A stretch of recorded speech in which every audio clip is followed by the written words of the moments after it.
Hello friends, good evening. Welcome back to our channel granny's kitchen. ఈరోజు సగ్గుబియ్యం హల్వా ఎలా prepare చేసుకోవాలో చూపిస్తాను. రెగ్యులర్ స్వీట్స్ మనకి బోరు కొట్టినప్పుడు టైం తీసుకుని ఈ స్వీట్ ప్రిపేర్ చేయండి. టేస్ట్ చేసిన వాళ్ళందరూ ఫిదా అయిపోతారు. అంత టేస్టీగా ఉంటుంది. డెఫినెట్గా ట్రై చేయండి. వీడియోలోకి వెళ్ళే ముందు సగ్గుబియ్యంలో హెల్త్ బెనిఫిట్స్ ఏంటో చూసేయండి. ముందుగా ఒక బౌల్ తీసుకుని ఒక గ్లాసు సగ్గుబియ్యాన్ని నీట్గా 2 to 3 టైమ్స్ వాష్ చేసుకుని వాటర్ యాడ్ చేసి 3 to 4 అవర్స్ పాటు నానబెట్టుకోండి. 3 to 4 అవర్స్ నానబెట్టుకుంటే సగ్గుబియ్యం మంచిగా గ్రైండ్ అయ్యి హల్వా మంచి టెక్చర్ వస్తుందన్నమాట. నానబెట్టుకున్న సగ్గుబియ్యాన్ని మిక్సీ జార్లో యాడ్ చేసి స్మూత్ పేస్ట్ కింద గ్రైండ్ చేసుకోకుండా కోర్స్గా బ్లెండ్ చేసుకోండి. మరి స్మూత్ పేస్ట్ కింద గ్రైండ్ చేసుకుంటే హల్వా సాఫ్ట్గా ఉంటుంది, అంత టేస్టీగా ఉండదు.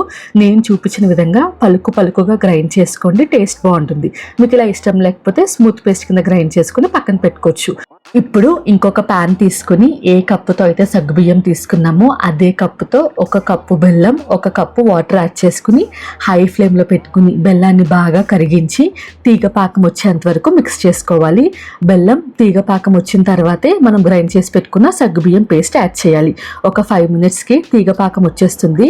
అప్పుడు మనం గ్రైండ్ చేసి పెట్టుకున్న సగ్గుబియ్యం పేస్ట్ యాడ్ చేసి మంటని లో ఫ్లేమ్లో పెట్టుకుని పాకం సగ్గుబియ్యంలో బాగా మిక్స్ అయ్యేంత వరకు మిక్స్ చేసుకోవాలి. లో ఫ్లేమ్లోనే హల్వా ప్రిపరేషన్ అంతా మనం చేసుకోవాలన్నమాట. ఇది ప్రిపేర్ చేసుకోవడానికి ఖచ్చితంగా 1/2 an hour టైం అయితే పడుతుంది. మనం ఎంత టైం తీసుకుని హల్వా ప్రిపేర్ చేస్తామో టేస్ట్ అనేది అంత బాగుంటుంది. సగ్గుబియ్యం పేస్ట్ యాడ్ చేసిన వెంటనే 5 tablespoons గీ యాడ్ చేసుకుని బాగా మిక్స్ చేసుకోండి. ఈ హల్వా ప్రిపరేషన్ మొత్తం లో ఫ్లేమ్లోనే జరగాలి. అస్సలు అడుగంటకుండా తిప్పుకుంటూనే ఉండాలి. మనం ఒక 2 minutes వదిలేసినా సరే సగ్గుబియ్యం అనేది ప్యాన్ కంటుకుపోయి హల్వా టెక్స్చర్ రాదు. చూడండి, 1/2 an hourకి చక్కగా ప్యాన్ నుంచి సపరేట్ అవుతుంది. మనం లో ఫ్లేమ్లో ఎంత తిప్పుతూ మిక్స్ చేసుకుంటే రిజల్ట్ అనేది అంత టేస్టీగా ఉంటుంది. ఒక్కసారి టేస్ట్ చేశాక ఈ హల్వాకి మనం పెట్టిన ఎఫెక్ట్స్ ఖచ్చితంగా వర్త్ అనిపిస్తుంది. లో ఫ్లేమ్లో 30 seconds తిప్పుకుంటూ మిక్స్ చేస్తే చక్కగా హల్వా అనేది ప్యాన్ నుంచి సపరేట్ అయిపోతుంది. ఇలాంటి స్పాచులా ఉంటే ఈజీగా మనం హల్వాని ప్రిపేర్ చేసుకోవచ్చు. చూడండి, 30 minutesకి ప్యాన్ నుంచి సపరేట్ అయిపోయింది కదా. ఈ హల్వా పర్ఫెక్ట్గా రావాలంటే మిక్స్ చేస్తూనే ఉండాలి. గీ కొంచెం ఎక్కువ యాడ్ చేసుకోవాలి. స్టవ్ ఆఫ్ చేసే ముందు 1 tablespoon ఇలాచీ పౌడర్, 1/4 teaspoon సాల్ట్ యాడ్ చేసుకోండి. సాల్ట్ యాడ్ చేసుకుంటే ఆ టేస్టే వేరనమాట.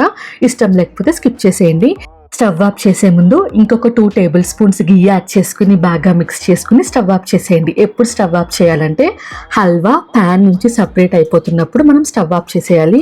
లో ఫ్లేమ్లోనే 30 minutes ఫ్రై చేసుకుంటే చక్కగా ప్యాన్ నుంచి సపరేట్ అయిపోతుంది. ఇప్పుడు బాగా మిక్స్ చేసుకుని పక్కన పెట్టేసుకుని ఇందులోకి వేయించి పెట్టుకున్న జీడిపప్పు, కిస్మిస్ యాడ్ చేసుకోండి. ఇష్టం లేకపోతే స్కిప్ చేసేయండి. యాడ్ చేస్తే టేస్ట్ అనేది చాలా బాగుంటుంది. మీకు కావాలంటే ఎండు కొబ్బరి ముక్కలు కూడా యాడ్ చేసుకోవచ్చు.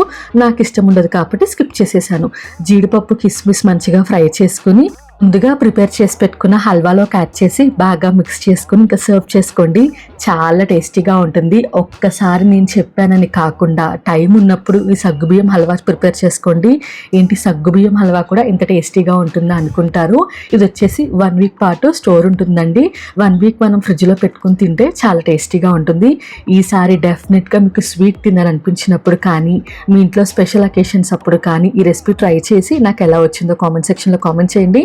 వీడియో నచ్చితే కనుక నా ఛానల్ని సబ్స్క్రైబ్ చేసుకోండి.